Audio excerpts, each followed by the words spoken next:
पानी के चलते हमर समाज अबेरदा एहन स्थिति में गिर गेल छलैया जे कोनो जवाबे नहीं छै। केना वोट देबै, ककरा देबै वोट?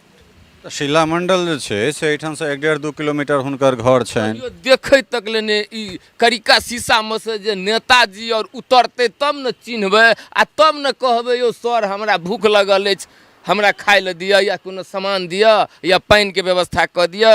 तो शीशा जे उतारते त ओकरा त कचरा पड़ जेतै न। की शुभ नाम भेलै? रंजन यादव। अच्छा, तो यादव जी अहाँ जे छै से राजनीतिक दृष्टि युवा छी आ देवेंद्र के कार्यकाल अहाँ सेहो देखने हेबनि, देवनाथ जी के सेहो देखने हेबनि। एहिमे वीरेंद्र चौधरी, ओहिके बाद जे छै से रामप्रीत मंडल, ई सब तो सांसद वाला में विधायक दुनू कहि रहल छी, आ एम्हर शीला मंडल। तो तुलनात्मक रूप में जे छै हिनका लोकनिक कार्यकाल के देखबनि तो की लागि रहल है जे वास्तव में देवेंद्र यादव के गेला के बाद फुलपरास के विकास रुकि गेलै? जी रुकि गेलै।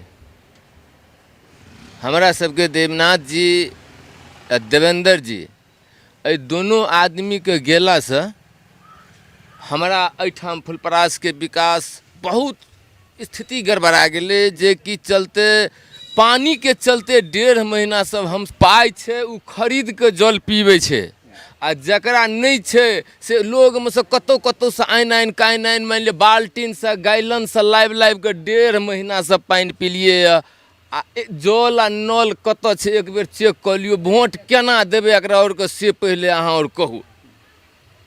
वोट देबै केना, की शर्त पर देबै? एकटा ठैर खोखी के दवाई नहीं भेटै छै सर हॉस्पिटल में। आगे कोई भी काम छै अखन ब्लॉक अनुमंडल, अगर जे किन शायद हल्लुक आदमी हम सब जे अगर पहुँचे छिए तो ओतै से कहलक जाइए अभी नहीं होगा। मतलब भ्रष्टाचार चरम पर छै। चरम पर एते चरम पर आबि गेल छै जे गरीब के कोई सहारा नहीं। जे पाई वाला छै ओकरा लग में बैठेते कोई भी हाकिम हो या चाहे कोई भी पदाधिकारी। जल नल के चलते 1.5 महीना से हम सब कोनो एहन हाकिम चाहे जेई है चाहे वो एक्सिक्यूटिव है एससी साहब एलखिन ओकरा लाभ लिए पकड़ के उ जे छै से लिख के पढ़ के लऽ गेलै। आब कहै छै काम हेतै काम हेतै। पानी के चलते हमर समाज अबेरदा एहन स्थिति में गिर गेल छलैया जे कोनो जवाबे नहीं छै। केना वोट देबै, ककरा देबै वोट?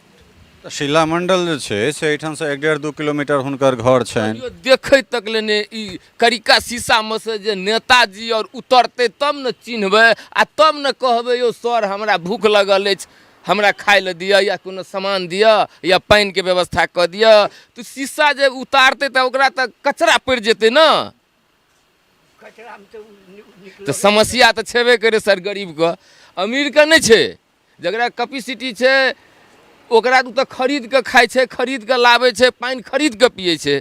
हम सब बुआ रहल छी गरीब, कोई देखनहार नहीं छै। जहिया से देवनाथ जी देवेंद्र जी के पावर घटलै तहिया सब हमरा और के कोई सुविधा कोई तरह के नहीं कोनो। तो देवेंद्र यादव एतेक प्रभावशाली रहे, हालांकि यह सवाल हम हुनको से केने छलियनि हैं। देवेंद्र देवनाथ एतेक प्रभावशाली रहितो जे छै से हुनकर सबके अपन प्रभुत्व किया कम हुआ लगलनि फुलपरास में? कम हुआ लगल के एहि दुआरे जे सब दिन बहुत दिन छलखिन तो जाबत छलखिन ताबत ओकर किछु सब कुछ एज पर जे छै से निर्भर करै छै ने। तो आब उ सब एज पर एलखिन तो उछल कूद मान लिअ ओतेक नहीं छथि, मान लिअ अपन राजनीति करै छथि। तो राजनीति अखनियो हमसब अगर कतौ जाइ छियै कोनो काम होइ छै कोनो बेगरता होइ छै तो हिनके सबसे अपन गरीब आदमी निपट के काम कऽ लै छियै। लेकिन और जते नेता लीडर या कोई बेर हुल्की नहीं मारे लाबै छै। एखन तऽ ओहि राजद में जे छै से मंगनीलाल मंडल के बड़ पैघ पद भेट गेलनि हैं। ओ जे छै से प्रदेश अध्यक्ष भेलखिन हैं राजद के। ऐसा लगैया जे एहिठाम पुनः जे छै से राजद एक बेर मजबूत हेतै फुलपरास विधानसभा में? हाँ हेतै हेतै। एहि दुआरे जे हमरा सबके न है अखन गुस्सा छै जे पानी नहीं भेटलै, मान लिअ कोनो तरह के सुविधा नहीं भेटलै, बहुत तबाही भेटलै। लेकिन हम सब जेबै तो जेबै कतऽ? हम सब जेबै तो जेबै कतऽ? तो वएह में एहिठाम तो वर्चस्व राजदे के छथि। बदलाव देखै छियै या फिर नीतीश कुमार के एक बेर फिर से मौका भेटतै बिहार में? कि एहि दुआरे मौका जे भेटतै सर, हमरा सबके तऽ काज चाही, हमरा सबके हॉस्पिटल जेबै तऽ दवाइ चाही, ब्लॉक जेबै एगो आवासीय बनबै लए तऽ 1.5 महीना लगै छै। 21 दिनमे तऽ ऑनलाइनमे भऽ जाइ छै। मानि ले वहीके एवरेजमे तऽ मानि लिअ आब काज छोड़ि कऽ अखन हम मजदूरी करै छियै सर, आ मजदूरी छोड़ि कऽ तब जेबै हम बनबै लए,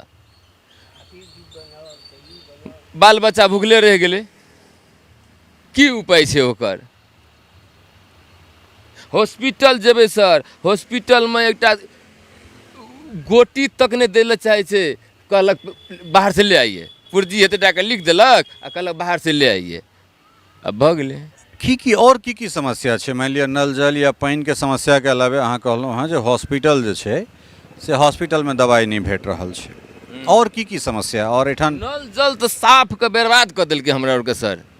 जाबत नल जल नहीं छलै, एते बोरिंग नहीं छलै बड़का बड़का, ताबत तक चापाकलमे पानी नहीं छूटै छलैया।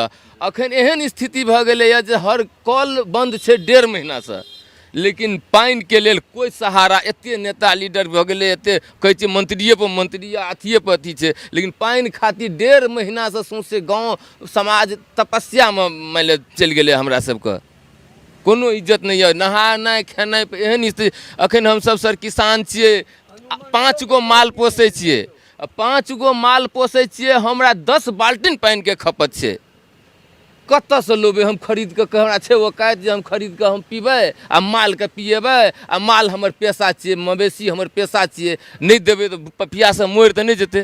कतहुसँ ने कतहुसँ उपाय कऽ कऽ कोनो उपाय कऽ कऽ पानिके चलते एकदम हमरा सब बर्बाद भऽ गेल।